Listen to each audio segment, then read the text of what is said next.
guddadhu abbaa bikka dhiiraatiin si hageewu. Tole guddadhu haxxiffatan guddadhuun durafe abbaa odaa dhibee amma dhufe san hin nageenyaati haxxiffachuudhaan nagaa waliin jechuun kiyya harka wal qabachuudhaan waan darbuudha dhibee amma dhufe hin nageenye moo? Sahaadha odaa dhibee maal haasoftan dubbiin tunnaaf hin galle. Abbaa odaa dhibee amma dhufe moo dhibee xiqqaa guddaa hin jedhu adii gurraacha hin jedhu lafarraa ummata fixeensi hin jedhaa bar hanga amma akkamitti odeeffannoo kanarraa fagoo taate ati dhibichi kunoo nagaa waliin jechuudhaan haxxiffachuudhaan akkuma ammaa jechuudha waan walitti darbuudha adaraa kee atis kana hubadhuuti nama si cinaa jiru barsiisuu dandeessa jechuudha. Keessaafuu nama umriin 60 oli dhumateefis hin jedha. Yaa abbaa odaa dhukkubni koronaa jedhaniin kun sumaaf dhufe akkas taanaan tana booda harka nama fuudhuu miti halaalattuu afaaniin bultee namaan jechuun na sodaachifte. Balaan deemtu dhukkuba kanaan na galafachuu feetaa badeesi.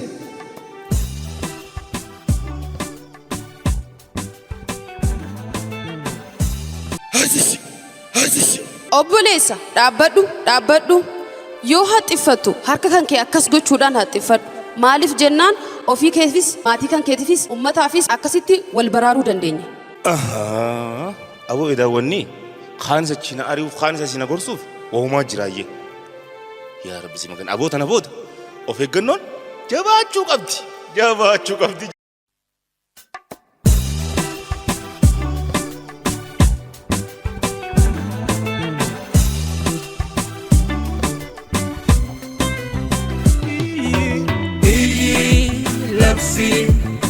Iya dabarsi,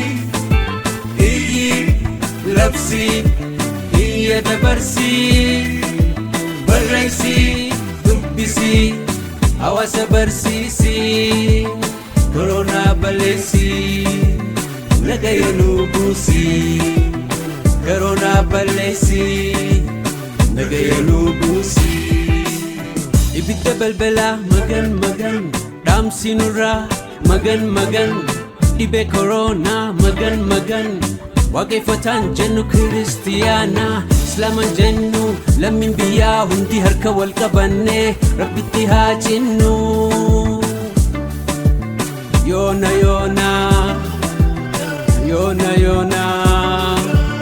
furmaata waan dhabnu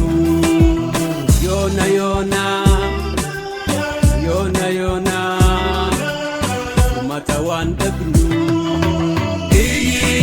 Labsi, iya dabarsi,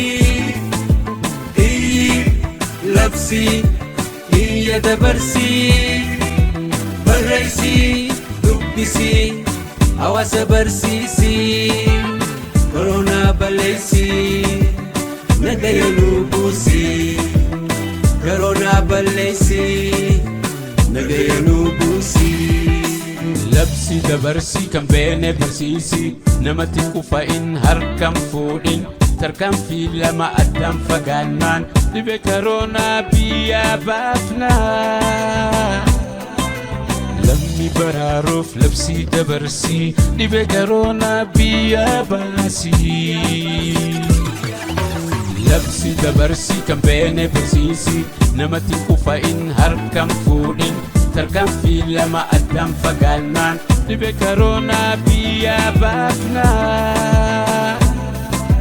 Lammi baraaruuf labsi dabarsi dhibee koronaa biyyaa baasi. Labsi iya dabarsi,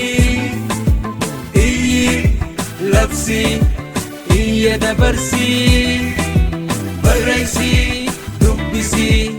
Hawaasa barsiisi, koronaa balleessi, nagaya nu buusi, koronaa balleessi, nagaya nu buusi.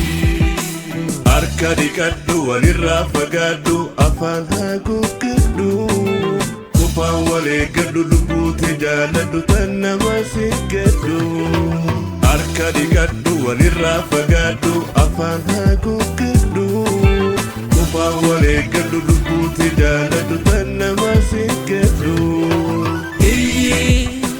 labsi iyya dabarsi iyyi labsi iyya dabarsi barreessi dubbisi hawaasa barsiisi koronaa balleessi nagaya nu buusi koronaa balleessi nagaya nu buusi.